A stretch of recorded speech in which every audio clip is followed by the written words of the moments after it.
Chapter 9, Interference. Alright, time to have our big powwow with Magnus, I guess. As he said, you returned to New Terra with Odette in tow the following day.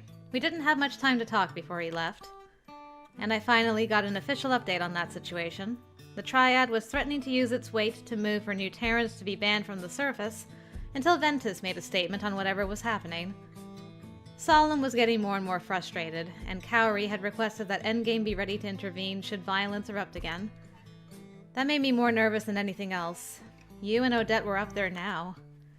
But that was what led me into the discussion regarding my proposal, since Magnus was the one that updated me. He was currently looking down at a digital display with the information, saying he remembered things more easily viewing it that way than in his head. It sounds like you've shifted your plan quite a lot. I think the current situation is an opportunity to make it all more amenable to the Council. We can present them as a solution to a tense problem instead of proposing it out of nowhere. When I thought about it, it seemed strange to me that Endgame has never brought up what would happen to New Terra's espers once they relocate. Of course, if New Terra was absorbed into one of the Triad nations, it's a moot point. They'd be subjected to all the usual regulations and manipulations. That would hold true even on the off chance that New Terra somehow managed to be brought in as a sovereign Triad entity. Even though the Council has made overtures of reaching out to the Nomos, I'm not sure they're really serious about considering that an option. Most likely not, no. The reason they're putting so much pressure on you is because they want this thing with the Triad to work out. It's the most convenient outcome for them. But only if the nanite surge and nanite resistance issues are solved. Also true. So I wondered what would happen if we offered an alternative path. Psi is partially suppressed on New Terra, so they haven't had too many issues with their espers. But on the surface, they may find they need Endgame's expertise to help educate their esper population. Why does that have to happen under the Triad, though? Especially when Endgame has suitable domes New Terra can use. I don't see how this helps with your plan, though, Morgan. Magnus, New Terrans can't come to Brace Hill. The Council is assuming the nanite problem has a quick and easy solution, but what if it doesn't? New Terrans need a different approach than usual, which allows us to suggest a new academy, a reserve program for agents who are able to visit limited places on the surface. And once the foundation is there, it's much easier to apply those things to other places. Besides, I know the Council wanted to build an Esper city out there anyway. Oh my! How did you even know to go looking for that information? It's not as if it's a secret. I believe the Triad would protest this idea of yours. Those domes are squarely within the restricted region inside the Waste. Is that why they protested before? My, you really do have a way of finding things out, don't you? As I said before, none of this is particularly well hidden. I didn't mention, and wouldn't mention, that Olsen told me about it because I had no idea if there were any standing rules about discussing some of these things. I didn't want to get anyone into trouble over something like this. Good on you, girl. Well, I suppose we had no need to hide it. How curious that you accessed those files as if you knew what you were looking for. As if you had heard about that project already. That is super weird. That's the best way to handle Magnus, like, I don't care that you're fishing, I'm just gonna agree, like, oh man, what a coinky-dink, though.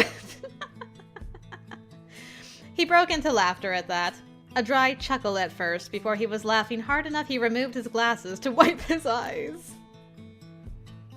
Indeed, it is super weird. You're so entertaining sometimes, Morgan. I'm not sure I consider that a compliment, but okay.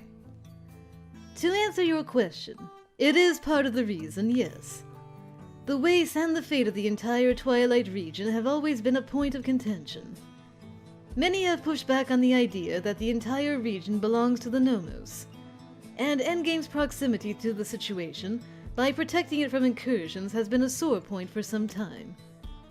Of course, no one wanted the Waste when colonists first arrived. Everyone wished to settle in the domes. The only draw to the area is the location of the planetary AI's physical mainframe. If not for that, no one would be looking to it, much less be annoyed at us utilizing domes there. Yo, Lance? We need you again. Could you, just pop over here and take over the council real quick? That'd be cool. The AI? That's why the Triad would have a problem with Endgame offering one of its domes to New Terra? It's why we have laid claim to every dome within the Twilight region in the first place. The AI, huh? The AI had been dormant for centuries, but that was dormant, not disassembled. It could control every system on the planet, and when it had elected to go offline, it had even locked everyone out of certain systems to prevent something like the day side entirely cutting off the night side's power supply, for instance. It hadn't occurred to me that people were still attempting to get control of it. Though it made perfect sense, of course. It was just easy to build a little bubble of security where certain outcomes, like the entire world coming under the control of a corrupt government, weren't within the realm of possibility. Of course, the AI was self-aware. I didn't know how anyone could force it to do what they wanted. Unless... a king rank. Sorry, it had just never quite occurred to me that the reason Endgame is so protective of you is related to the planetary AI. Did it not? Well, now you know why Endgame takes such very good care of me, and why so many others would like to capture me. Or be rid of me entirely, of course. There was a strange, bitter note in his voice as he said that. Well, it's understandable. It's not like they cared about him as a person, just as an Esper with useful abilities. You're not the only king rank on the planet, though. No, but the mere fact of being a king rank does not ensure one can find the AI's location. The physical location of the mainframe was lost during the Civil War. Well, not lost per se. More like hidden, erased from all records. It's presumed by others that, as the lead king rank of Endgame, I know where it is. Do you? I didn't realize king ranks were limited by proximity. It seems like manipulating the AI should be possible through the nanosystem itself. Tisk tisk, Morgan. What a dangerous thing to say for someone who can mimic my abilities. Something that would make the Council wary of letting you go out in public if it was not already a carefully protected secret. All king ranks have limits and ranges. Certainly I can delve into the nanosystem to an extent, but infiltrating the AI to the point of controlling it from there, even I wouldn't be able to manage such a feat. Connecting to the mainframe from its physical location would be much easier for any king rank. I see. But of course, there are so few of us that it's unlikely anyone will stumble upon the location of the mainframe and wreak some kind of havoc upon it. Astronomically small chances, of course, so much as to not even be a concern. Why is he saying it that way?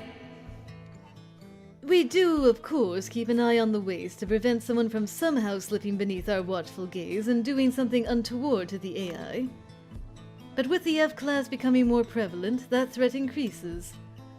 Especially given that we don't know what it will mean for the less common ranks, like kings and queens. Perhaps they will become more common. And even if they do not, with more Espers in general, there should be a proportional increase in our numbers. Thus, the Council wished to have more of a presence in the ways for more effective monitoring, and the Triad wished for the opposite reason. So they protested our little project there. I'm surprised Endgame backed down, to be honest. Well, of course. Many decisions we make are the result of a careful attempt to avoid larger conflicts in the future. That is the entire function of the Moirai. Not everyone is aware of our domes in the Waste, and it would have been irritating had anyone learned of them before we were ready. So the Council's plans for an Esper haven evaporated. Though it would have been interesting if we had set it up, only to have them ultimately rebel against us, wouldn't it?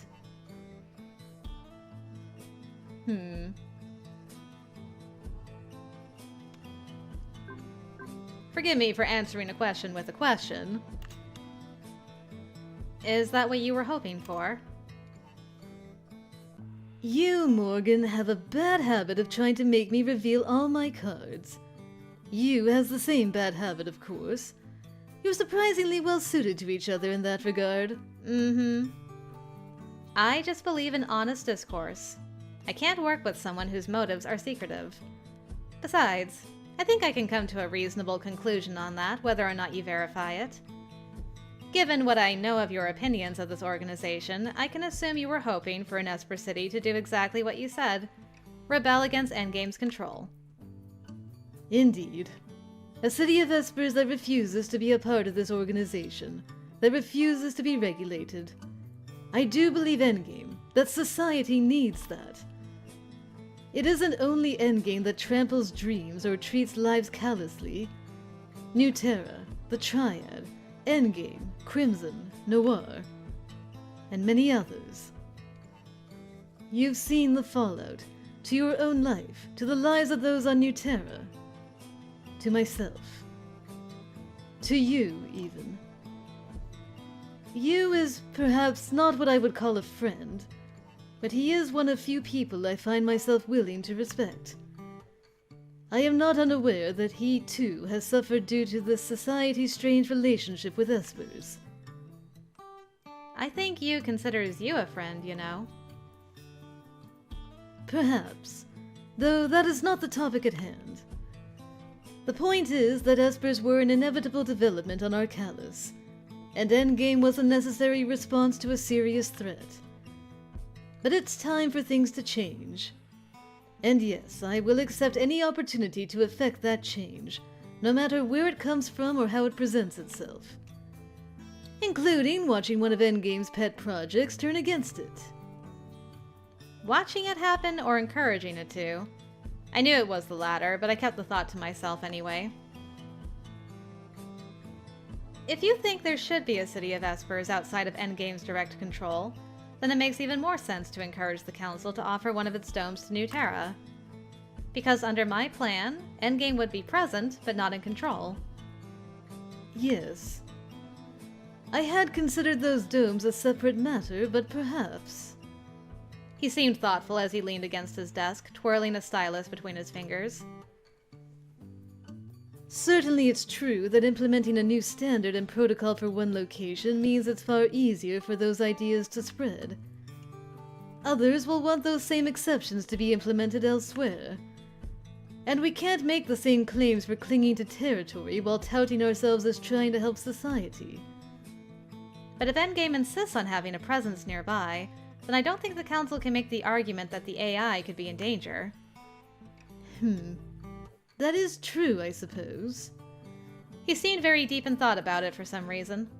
I wondered what was going through that head of his. I can always put the idea before the Council and see what their reaction may be to their diligent little queen solving so many problems with her new ideas. He smiled slightly. I know some see me as an opportunist, using whatever situation arises to further my own goals. You're quite adept at identifying and using opportunities as well. Is this an attempt to show that we're not all that different? Of course not. I'm not the sort of villain who feels an intense need to prove I'm just like the hero. Ooh. Damn. Get him, girl. Get him. I don't think you're a villain at all. I'm not aware of anyone who knows you that would describe you that way. Not even those who get frustrated by your actions. Like you? Yes, like you. Don't get me wrong, he's definitely warned me about letting you use me to further your own ends. But I don't think he dislikes you or views you as a villain. If anything, I think a lot of the people here understand where you're coming from far better than you're willing to give them credit for. Myself included. Well, I can't speak for most people here, but you at the very least understands, I suppose. After all, he's the one who...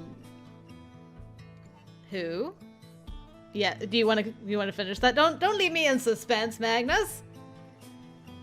Magnus stopped, and a look of surprise crossed his face before he laughed a little.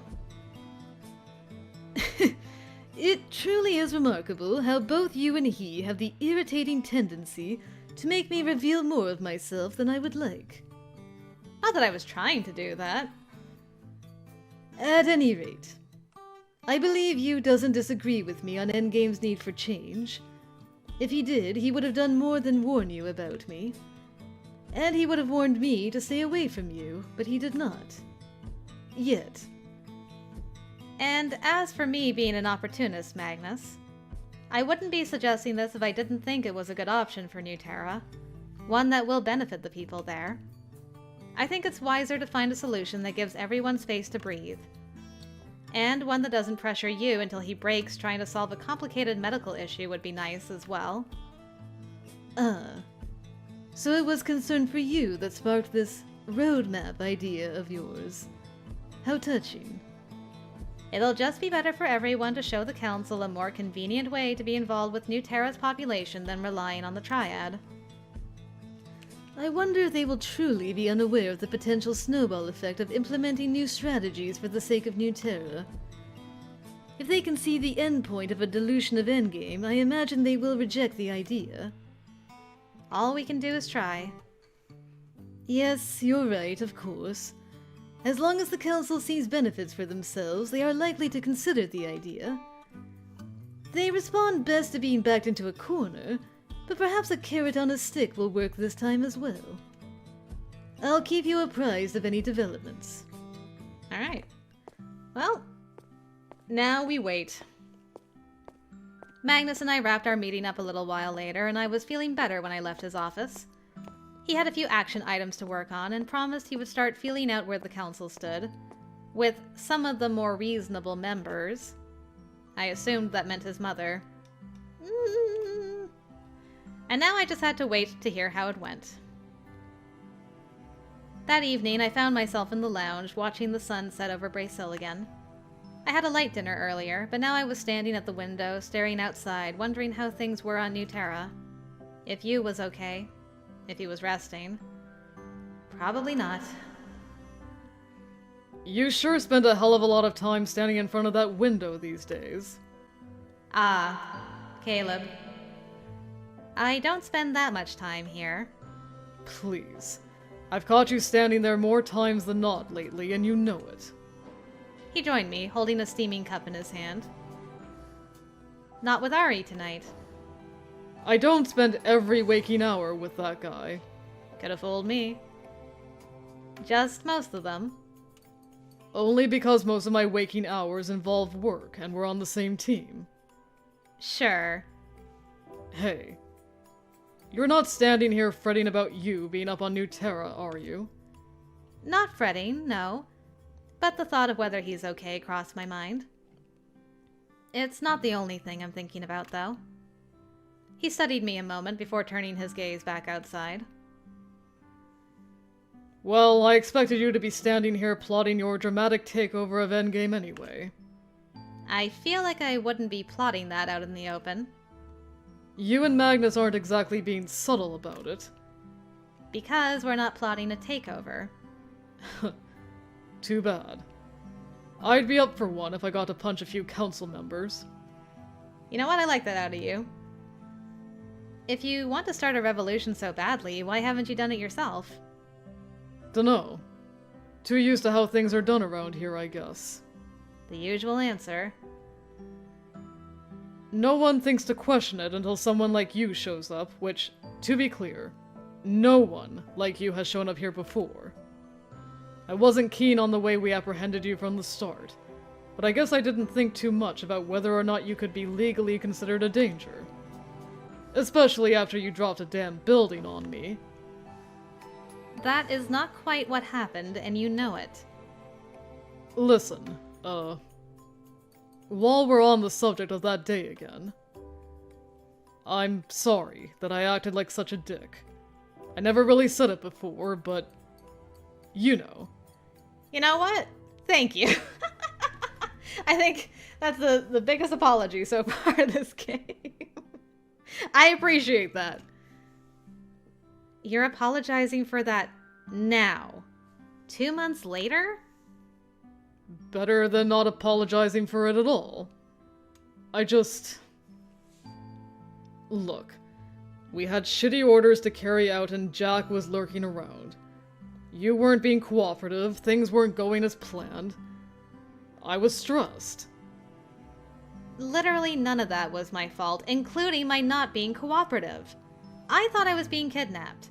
I had no reason to cooperate with some rude guy telling me to get in a car without explanation. I know. I'm an asshole. That's why I'm apologizing. At least you're also self-aware. That all too familiar eye roll was back, but he didn't snark in return. I don't have the energy to hold grudges, so I'm over that, I guess. Mostly. I'm not happy to be here, but it's not all bad, I suppose. He looked at me from the corner of his eye, seeming to instantly know what I was referring to. I still can't believe you like that guy. Oh, come on. You can't pretend the two of you aren't friends. Huh. Friends. He scoffed, but his face was oddly serious as he stared out at the city. I mean, I guess I wouldn't really call us friends. More like... Brothers. I know. He gave me a sharp look, but I shrugged. He's told me a little about what it was like when the two of you were in the academy. Ugh. Figures. That guy doesn't have any biological family, so he just got attached to me because of something stupid like us both being rooks at the top of our respective classes. He said it was because you used to defend him from others. Ugh. He really can't keep his mouth shut. I have no idea why you're being shy about me knowing you're a decent person. He gave me a sour look. I have a reputation. We were just kids back then, and it pissed me off to see people acting like jerks. We were all supposedly training for this big, illustrious peacekeeping group to protect the weak. Someone like you, despite being an Esper, was a classic example of someone we should be protecting. So when people treated him like shit... It made you cranky. I get it. I hate the hypocrisy here, and I hate being a part of it. That's why... all this stuff you're doing, changed and all that. I mean, I don't know how far any of it will go, but I'll support it. Ari and Vaughn, too. Hell, probably the whole First Guard. We know better than anyone that this place needs to take a long, hard look at what it's doing and make some changes. Don't think you have to do it alone, or while relying only on Magnus. At this point, you've hopefully realized none of us sees you as just a teammate or something. And as for you, he's annoying, but yeah, he's... family. I will never say this again, and if you tell him, I will deny it. But... he's a decent guy. You can't do much better in this place. So...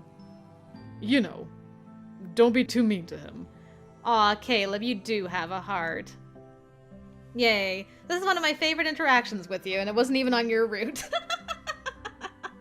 That was so sweet. Of course I won't. I had the feeling Caleb didn't bare his soul often. You'd be right. So it was a little endearing to see him stumble over trying to tell me to take care of you. I could start to see why you got so attached. He really did give off that awkward little brother energy whenever you came up. Hey, Ari and I were going to meet up in a bit and play a little Volitant. Wanna come watch and get your mind off things? Thanks for the offer, but I'm not quite up for witnessing a bloodbath tonight.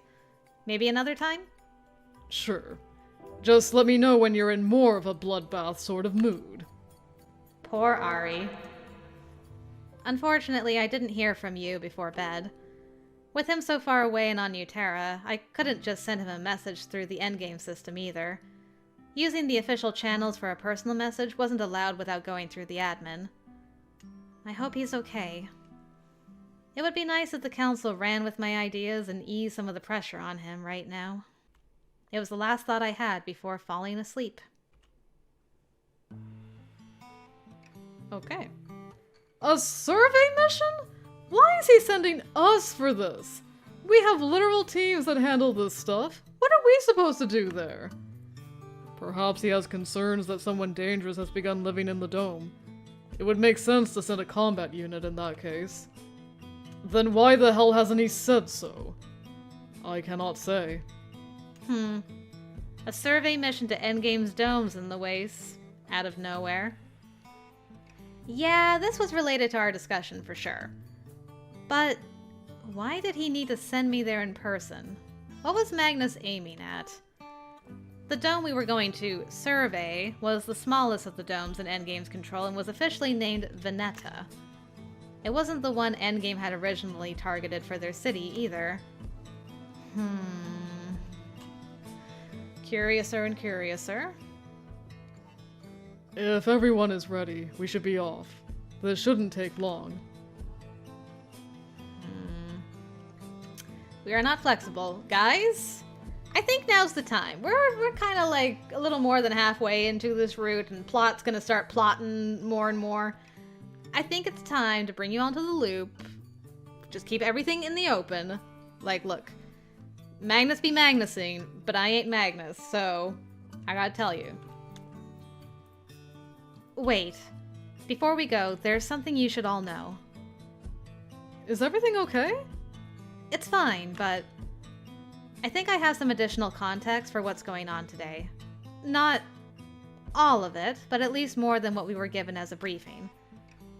The thing is, I brought up Veneta and Endgame's other territories to Magnus yesterday in relation to the new Terra situation primarily. New Terra? I had suggested to him it might be in New Terra's best interest for Endgame to offer one of its territories since negotiations with the Triad have stalled. They suit the needs pretty well. Remote, low nanite saturation, and not under Triad control. Anyway, the details of that conversation aren't relevant. Just that I brought it up to him. And now he is sending us to survey one of the domes. Exactly. Did he inform you this would be the case? No, he didn't mention anything about it. It's possible he wants to verify the condition before he brings it up to the council, but that seems... simplistic. Because that guy is always planning something. Yeah, kinda. As Vaughn said, there are other teams to do the sort of thing. So why send us? That's why I'm letting you know. It could be some innocuous reason, but... This is Magnus, and it's never innocuous with Magnus. I would put money on some ulterior motive. I'm in agreement. With this information in hand, perhaps it would be wise to find an out-of-the-way place on the city fringes to teleport to first. It will allow us to scope out the dome in relative safety. Definitely a good plan. Very well. Give me a moment to locate an appropriate target area. He went quiet, and Caleb set one of his hands on my head, but I ducked away before he could give it the characteristic squeezes. Stop! That's for letting us know instead of hiding it like that jerk. Don't worry, guys. We're a team here. Or family. I'm not certain there's even a reason to tell you, but just in case. Thanks for having faith in us.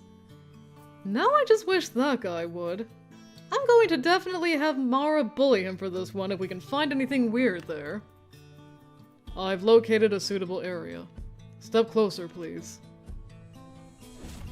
Oh, was he able to do all three of us? Dang, okay. I mean all four, including himself. Seconds later, we were on a rooftop in a chilly place. I wasn't expecting the abrupt temperature drop. I shivered slightly, glancing up at the sky as if it would reveal something other than the usual fake array of clouds and daylight. Okay. So, now what?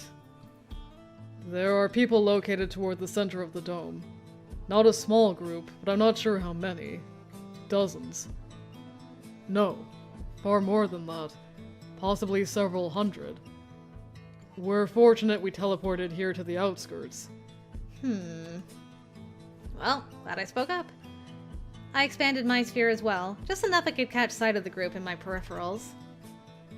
I see them as well. They're espers. I can't get a good look without potentially alerting them we're here, but from what I can tell, most of them, appear to be espers. Including ranked ones. So... we can all agree Magnus knew about this, yeah? Interesting, he had this iron in the oven too. I believe that's quite apparent. The question is, who are they? How did they get here, and why is Magnus allowing it? And why didn't he tell me there were people here? Why send me here in person to see something he could have just mentioned? What should we do? Retreat for now? Don't see what else we can do, but go back and find out what he's planning. Ugh, what a waste of time. Magnus didn't waste time. Not really. He always did things for a reason, and that reason always involved furthering his own goals, which meant our coming here in person served a purpose of some kind. Something related to the changes he wanted. Wait. We're going to have to report this, aren't we? I mean, officially. This is an on-record mission, which means we'll be filing reports saying there are hundreds of espers here. That is standard protocol, yes. You mean he's trying to out these people? I'm not sure. But he sent us here knowing we'd have to do that, so he wants this community on record. And it has something to do with making the council more willing to hear us out. He did say the council is more amenable to things when they're backed into a corner. So either they're behind what's going on here and he's trying to put them in a difficult situation, or something about who these people are will help our situation when the council finds out. The only way we'll know for sure is to return to Cor Solaris and ask. Ugh, I guess so. There is no reason to stay here longer then. In fact, doing so may get us noticed, and we don't know whether these people are hostile. Let's return. We shuffle closer again, and for a moment I paused to look out over the city, a deep frown on my face as everything faded to light. Seconds later, we were stepping back into Endgame's briefing room, where I stood still for a moment, trying to get my bearings. Caleb was the first one to stalk out of the room. That determined look on his face was concerning. I believe we should follow him. He's heading to Maggie's office. Of course he is. We followed him, trying to at least find out how pissed he was, because no one wanted him to storm into Magnus's office and throw a punch or something.